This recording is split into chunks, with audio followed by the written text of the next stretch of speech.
जय हिंद प्यारे बच्चों। आज का सुप्रभात। कक्षा 8 के बच्चे ध्यान देंगे। अभी तक हम लोगों ने अलंकार और अलंकार के दो भेद यानी शब्दालंकार और अर्थालंकार के बारे में पढ़ा। अर्थालंकार आपकी पाठ्य पुस्तक में आपको पढ़ने हैं, जिसके 5 भेद हैं: उपमा, रूपक, उत्प्रेक्षा, अतिशयोक्ति और मानवीकरण।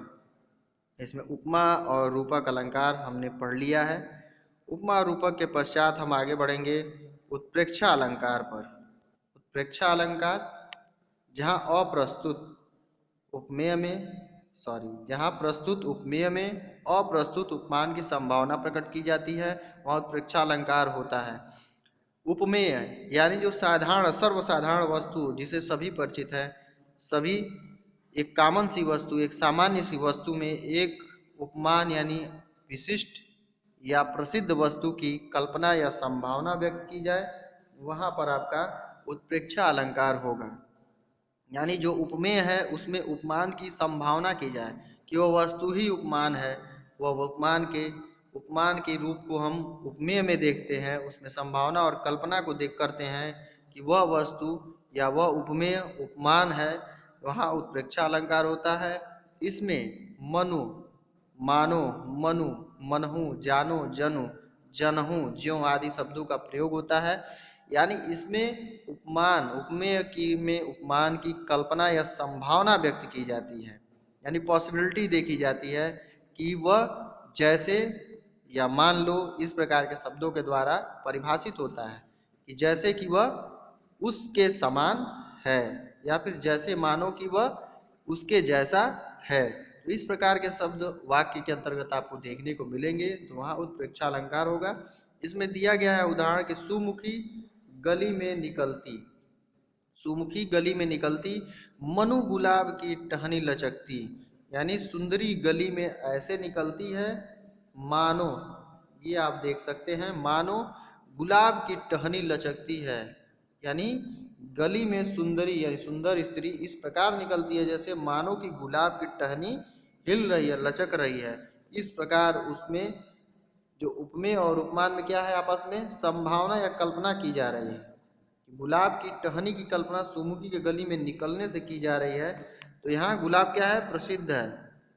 गुलाब, यहाँ पर गुलाब की टहनी क्या है, उपमान है, और सुंदरी का गली में निकलना है, सुंदरी क्या है, यहाँ पर उपमेय है। तो हम आगे बढ़ेंगे इसके पश्चात। प्रेक्षा के पश्चात आपके अन्य उदाहरण है: उस काल मारे क्रोध के तनु कापन उसका लागा, मानो हवा के जोर से सोता हुआ सागर जगा। ये अर्जुन के बारे में है महाभारत युद्ध भूमि में कि उस काल यानी उस समय मारे क्रोध के तनु यानी शरीर, यानी अर्जुन का शरीर उस समय मारे क्रोध के कांपने लगा, मानो हवा के जोर से सोता हुआ सागर, मानो कि जैसे हवा के जोर से सोता हुआ सागर जगा। यहाँ मानो है, यहाँ पे भी उत्प्रेक्षा अलंकार है। सोहत ओढ़े पीत पट श्याम सलोने गात, मनो नीलमणि शैल पर आतप परियो प्रभात। ये तीसरा है, दूसरा आपका उदाहरण है कि सोहत ओढ़े पीत पट, यानी सोहत यानी शोभित होता है, पीत पट यानी पीला पट वस्त्र, श्याम सलोने गात, श्याम सलोने यानी सुंदर श्याम सलोने शरीर पर, सुंदर पीला वस्त्र, ये सुहत होता है, सुशोभित होता है।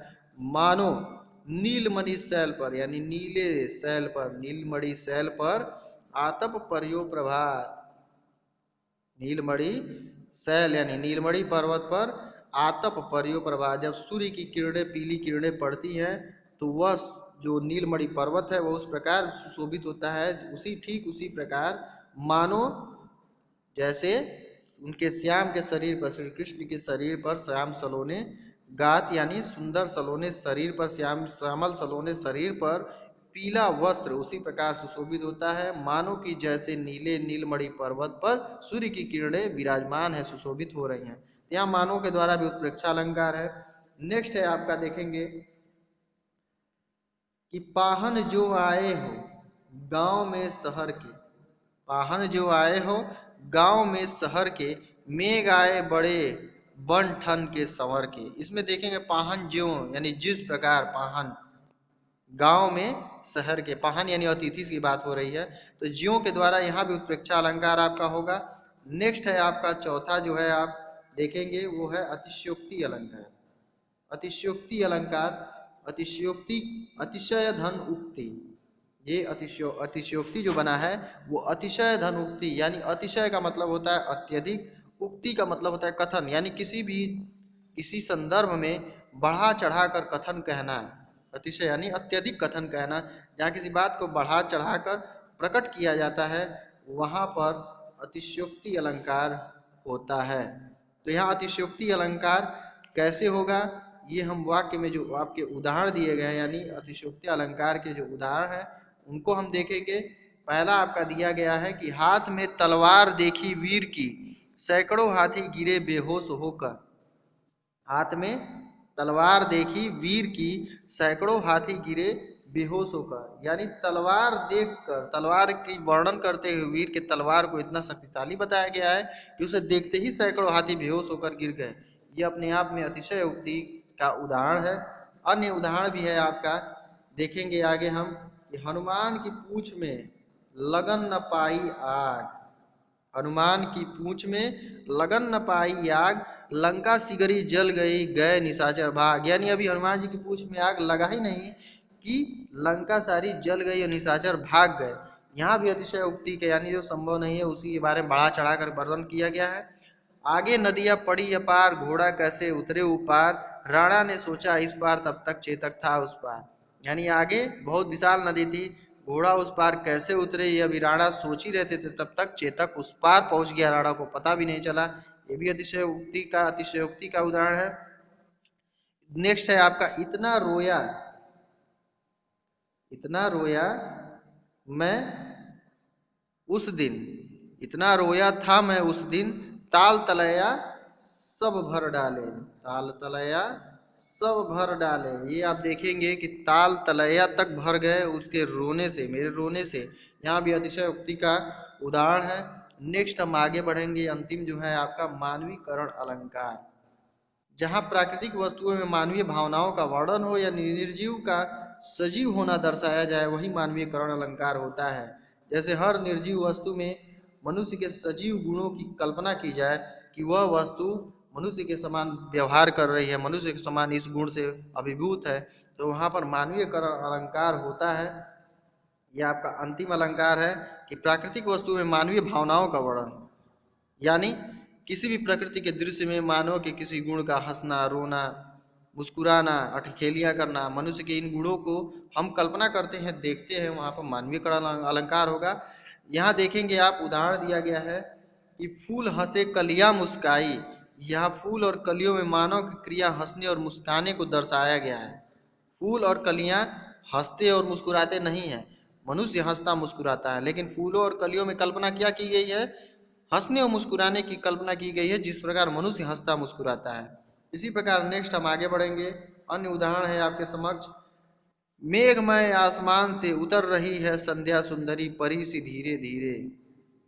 मेघमय आसमान से यानी बादलों से ढके हुए आसमान से उतर रही है संध्या सुंदरी। संध्या यानी सायंकाल को कहा गया है, उसे सुंदरी बना दिया गया है। संध्या को क्या बना दिया गया, सुंदरी। वो आसमान से परी के जैसे धीरे धीरे उतर रही है। संध्या को एक सुंदर नवयुवती स्त्री के रूप में यहाँ पर कल्पना किया गया है, मानवीकरण अलंकार है।